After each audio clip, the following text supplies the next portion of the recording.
A game within the MLS Fantasy Game is the budget game. Everyone starts with $100 million, but not everybody ends with the same amount of money. At the end of the 2024 season, I ended with over $200 million. Here's how I did it.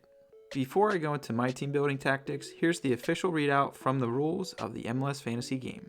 Player prices change between game weeks depending on their recent performance. Player prices change based on a formula that considers past performance. Every game the player plays is taken into account in the calculation of their price changes, with a sliding scale of weightings. The most recent game receives the highest weighting. Initial player pricing takes into account past season performance as well as expected future performance. The value of your team effectively becomes your weekly salary cap, as is initially set at $100 million. As the prices change for players on your team value will change by that same amount. So player value can increase or decrease, and this is based on how well they perform. Makes sense. So we expect cheaper players to not put up high numbers, and we expect expensive players to put up higher numbers. If a $4 million player scores a 10 on week 1, his value is most likely to increase by $0.5 million over the next few weeks. Price ranges can change from 0.1 to 0.5 every week, increase or decrease. If Messi, who was quite expensive, as you can see, early last year he was around $1 million, and he scores a 2, his price is most likely to go down. But because in this week he scored a 15, he was a captain, so he was doubled at 30, his points or his price is likely to increase. So I believe it's around like 2/3 they need to score of their price in order to sort of maintain their price level. So looking at these scores here, Jackson Reagan getting a 7 for a 6.6, a 9 for a 7.5, you're expecting price rises from these players. Zach McGraw, 5.7 with a 1, probably not going to be looking so good. Gauld with the 3, 6 most likely to keep you going. Puig going up, Acosta going up, Cucho going up. So these players are most likely to get you increases. So if I look at where I landed in terms of budget this round, so this was round 3 after round 2.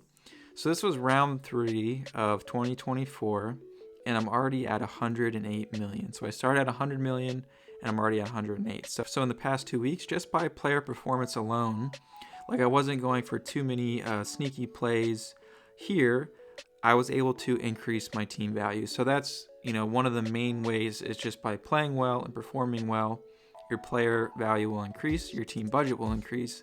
But in these early games, you can also put players on your bench who may be playing. Let's take a look at who I had here. So Malanda. I think Malanda was a good example of last year. So he started very low, and I think he scored one of the first couple of weeks, so he had big points. So he was most likely to increase in value over the first few weeks.